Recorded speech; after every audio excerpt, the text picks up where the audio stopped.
क्या आप trading start करना चाहते हैं? क्या आप ट्रेडिंग सीखना चाहते हैं? अगर आप ट्रेडिंग में इंटरेस्ट रखते हैं या ट्रेडिंग सीखना चाहते हैं तो ये वीडियो आपके लिए सबसे बढ़िया वीडियो होने वाली है, क्योंकि इस वीडियो में आपको बताऊंगा कि आपको स्टार्टिंग कैसे करनी है और कैसे कैसे हमें आगे बढ़ना है, हमें कौन कौन से टॉपिक सीखने पड़ेंगे जिससे हम ट्रेड कर सकें मार्केट में। चलिए वीडियो को शुरू करते हैं बिना किसी देरी की। और दोस्तों, वीडियो को अगर अच्छी लगेगी तो लाइक कीजिएगा और चैनल सब्सक्राइब कीजिए ताकि आने वाली हर नोटिफिकेशन आप तक पहुंचे। तो चलिए शुरू करते हैं। तो दोस्तों, ट्रेडिंग सीखने के लिए आपको इसमें पहले फंडामेंटल एनालिसिस करनी पड़ेगी। फंडामेंटल एनालिसिस करके हम पता लगा सकते हैं कि कंपनी की वैल्यू अप जाने वाली है या डाउन जाने वाली है। फंडामेंटल एनालिसिस में हमें क्या क्या सीखना पड़ेगा? पहले हमें मार्केट की इंट्रिंसिक वैल्यू देखनी होगी। जो शेयर्स हैं उनकी इंट्रिंसिक वैल्यू, उनकी रियल वैल्यू क्या होती है उसको सीखना पड़ेगा।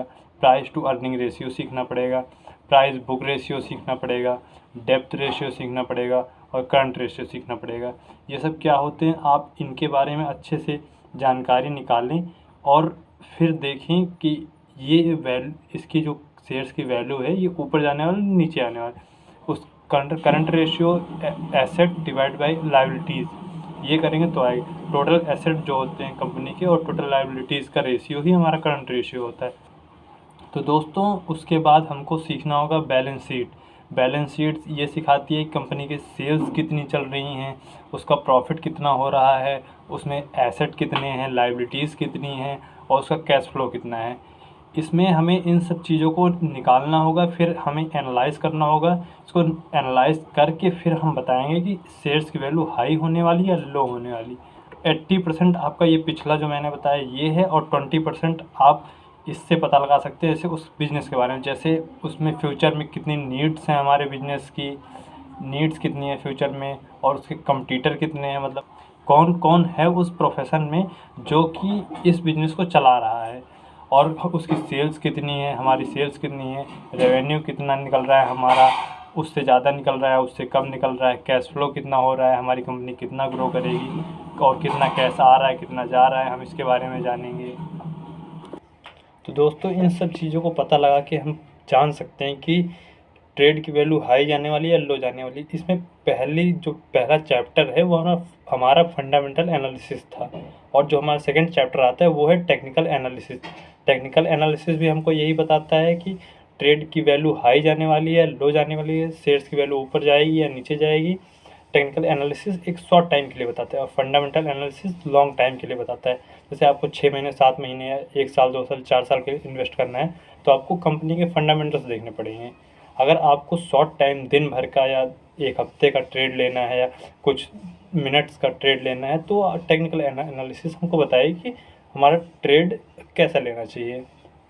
तो टेक्निकल एनालिसिस में आपको सबसे पहली चीज़ तो चार्ट्स की नॉलेज होनी चाहिए कि चार्ट्स हमें देखना कैसे, चार्ट्स में क्या क्या होते हैं, और दूसरा हमें ट्रेंड की, ये अप ट्रेंड है या डाउन ट्रेंड है, क्या चल रहा है।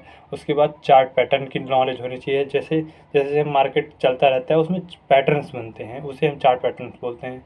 और कैंडल स्टिक्स की नॉलेज होनी चाहिए, कौन सी कैंडल क्या हमें बताती है, कौन सी कैंडल क्या आगे चल के क्या वो रिजल्ट दे सकती है, हमको ये बताती है।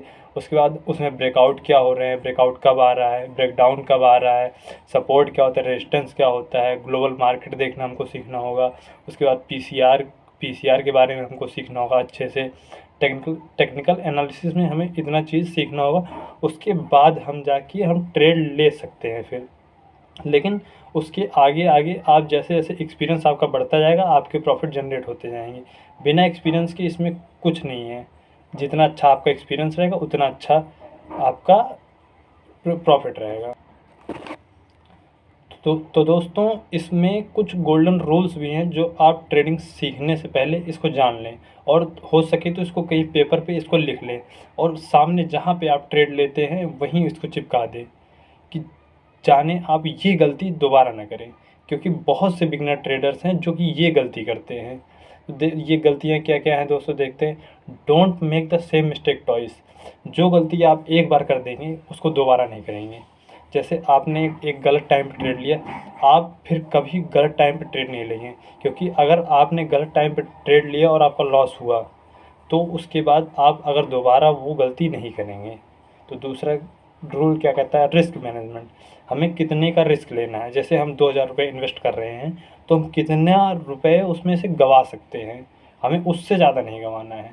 हमारा टारगेट हिट हो या ना हो, हमें स्टॉप लॉस उससे ज़्यादा गंवाना नहीं है। और देखते हैं rules, always have stop loss. जैसे कि एक स्टॉप लॉस जो क्राइटेरिया होता है उसके नीचे आप नहीं जाएंगे। उतना गवा दिया, हम निकल जाते हैं मार्केट से, कोई बात नहीं। लेकिन आप ये नहीं कहेंगे कि मार्केट अभी ऊपर जाएगा ऊपर जाएगा ऊपर जाएगा, वो अभी कभी नहीं आता दोस्तों। ऐसे ऐसे करके आप अपना सारा पैसा गवा देंगे। इससे बढ़िया आप स्टॉप लॉस हमेशा लगा के खेलें। Never use your full capital in a single day of trading. इसका मतलब अपनी फुल कैपिटल, जो कैपिटल अगर मान लीजिए आपके पास 10,000 रुपये हैं तो आप एक साथ 10,000 का ट्रेड नहीं लेंगे, आप 2-2 हज़ार करके 2-2 हज़ार का ट्रेड लेंगे। क्योंकि इससे आप अगर पैसे चले भी जाते हैं, आपने स्टॉप लॉस नहीं लगाया, आपके सारे पैसे डूब जाते हैं, तो कोई बात नहीं, आपके पास तब भी 8,000 रुपये बचे हैं ट्रेड लेने के लिए। इमोशनल कंट्रोल, ट्रेड में सबसे ज़्यादा ज़रूरी यही रूल है हमारा, इमोशनल कंट्रोल। इमोशंस को अपने ऊपर हावी नहीं होने देना है। कितना भी कुछ हो जाए, हमारा लॉस हो जाए, हमें कभी ओवर ट्रेड नहीं करना है। हम लॉस कवर करने के चक्कर में अपना बहुत ज़्यादा लॉस करवा लेते हैं, इसी वजह से हमें अपने इमोशंस पे कंट्रोल रखना है। और देखते हैं प्रॉफिट लॉस रेशियो, मतलब जैसे कि आप समझते हैं, जैसे कि आपने टारगेट दिया 3 का, मतलब आपका अगर लॉस 1 हो रहा है, जैसे मान लीजिए 1 हो रहा है, तो आप 3 का टारगेट रखेंगे। फिर आपने 3 का टारगेट रखा तो 1% आपको लॉस होना चाहिए। अगर आप 3 का टारगेट बुक करने की हिम्मत रखते हैं तो 1% मतलब 1 का लॉस गंवाने की हिम्मत रखना पड़ेगा आपको, तभी आप एक सक्सेसफुल ट्रेडर बन सकते हैं। तो दोस्तों इसी के साथ वीडियो ख़त्म करते हैं। तो आप कमेंट में ज़रूर बताइएगा कि क्या क्या मैंने गलतियाँ की इस वीडियो में और मुझे क्या क्या सुधारना चाहिए। और अगर आपको ये वीडियो अच्छी लगी हो तो लाइक कीजिए और सपोर्ट कीजिएगा इस। थैंक यू, जय हिंद। खत्म, bye bye, tata, goodbye, गया।